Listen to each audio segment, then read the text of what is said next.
Adam here with Brooksaw Antiques. Today we have this 1950 Olivetti Lettera 22 vintage portable typewriter. I'm going to show you how to use the functions and make sure they all work.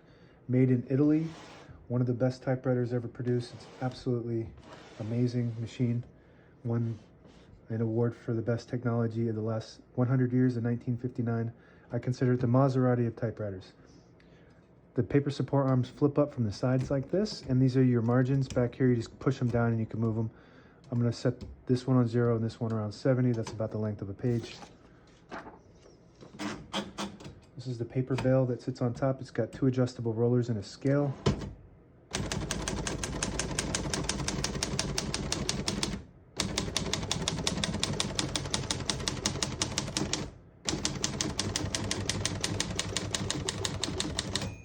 Once you hear the bell, you're at the end of the margin. You hit this line space, gets you back to the beginning, and skips 1, 2, or 3 spaces. Right now we have it on single, but if you want double, you just flip that switch forward. It skips 2, 1 more, it skips 3. Super smooth. One of the smoothest in the game, probably if not the smoothest. The 32 might be a little bit smoother than this, but it's a different machine. I'll go over that in a little bit. As you can see, all the keys type nice and none of them skip or stick. I'll type a sentence on this next line.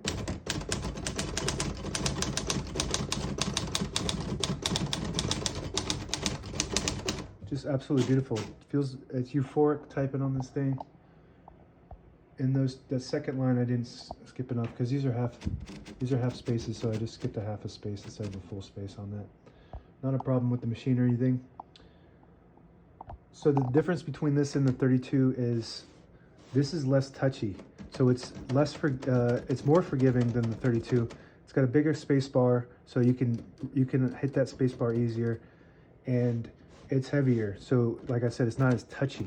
So you're dealing with a heavier touch.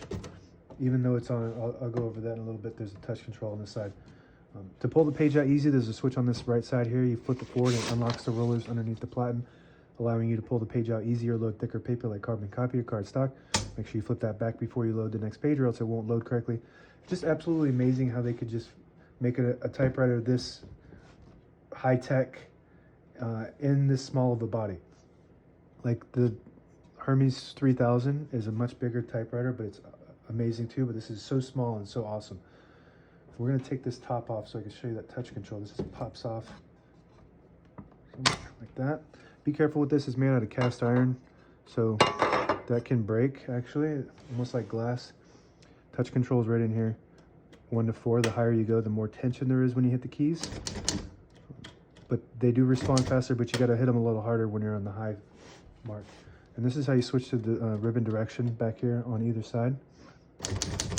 Right now it's pulling to the right. You just switch it like that and it'll pull to the left. We want to keep it going to the right. This is your carriage lock, which is actually very annoying because that always gets pressed down accidentally and it just locks when you're typing. It just locks right there in the middle.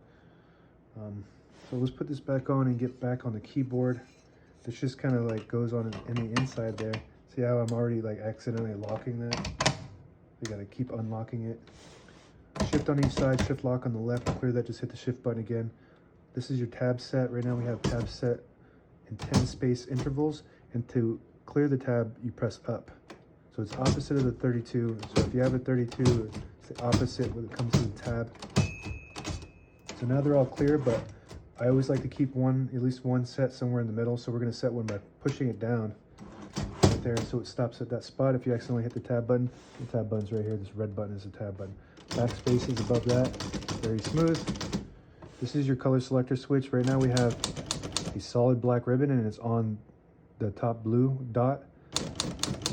Just prints the top portion of the ribbon when you have it in the middle. It doesn't print any ink at all. When you have it all the way down, it prints the bottom portion of the ribbon, which could sometimes be red or white depending on the ribbon. This is a solid black ribbon, so we're just going to keep that up top. And that's it for the keyboard and the inside. On the right side is the carriage release, very smooth. This is another difference between this and the 32 is that the 32 has bearings and this one has these rollers that it slides on. It's a much different carriage. Carriage release up top, very smooth. It doesn't make any winding sounds when you push it, when you return the carriage to its beginning, which is really luxurious. You push in this button here, you push in the button, it disables the spacing so you can get to an exact spot on the page. You let it go. Actually, that's, you get those clicks. Each one of those clicks, that might need to be oiled up or something because it's supposed to be able to push in, but either way you could push this back to the 0 and it disables the spacing, you get it back on the 1.